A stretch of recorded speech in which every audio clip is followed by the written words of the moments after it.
Guys, welcome back. This is session 3 of our introduction to the C++ programming language.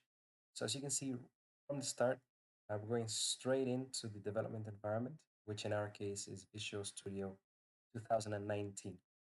I've got my solution here set up, and then within the solution, you can you can basically add projects. And for example, we've got here program one, and then within program one, you can add your source file, which is where we'll be writing our code. So you can go into new item, C++ file, and then click add. So we'll only need one for now. And in here, we've got the actual text editor. So what I'll be doing is breaking down the code and making sure that you understand it. We'll run it to make sure that it works. And this is going to be the format for the remainder of the sessions going forward. It's going to be very hands-on and very practical. So let's get started then. You can see here from the comment at the beginning of the program, it's something that you definitely want to get in the habit of doing. It's quite handy. This program is going to just print out a message on the screen. So let's go ahead and run it, see if that works. And there you go, getting world of C++. And this is how we can write a comment, just the two forward slashes. This is what we call a single line comment. If you go on to the second line, that's not going to work any longer. You can see the highlighting is different. If you want to make it multiple line, you can go ahead and just start like that. And then when you want to end it, just do that. And then we're getting back to regular text.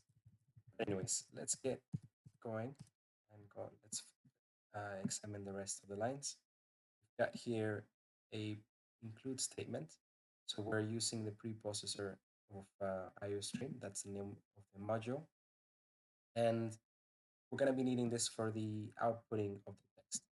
Next, we look at using the namespace declaration. So this tells the compiler which dictionary we're using, which sets of words we're going to be using, of unique words we're going to be using throughout the program. If you get rid of this, for example,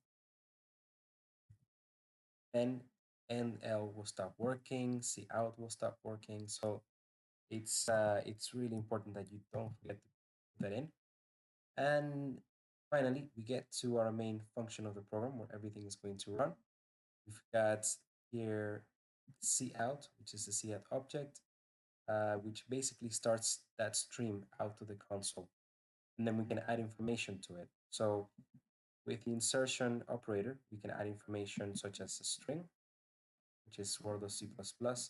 Then we've got an NL in here, which is to end that line. So it acts like a line break.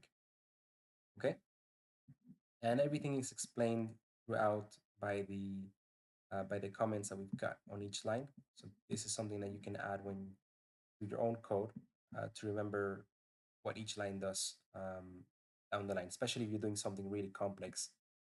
Later on, you can actually write a comment next to your code, and then that way someone else can look at it and understand. Okay. And then finally, we return 0 to basically communicate that the program has run successfully. This is something that we need to have in there. So let's have a look here. We can actually change this code to something else. We can change this string to the world.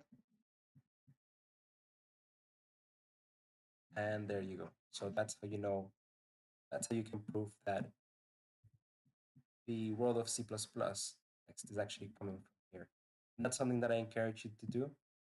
There's nothing wrong with making changes to the code and trying things out yourself just to see how the program will respond. And that's a good way to learn. Just try to mess with the code yourself. Try different things. For example, we can add an extra line break in here before we get to the string.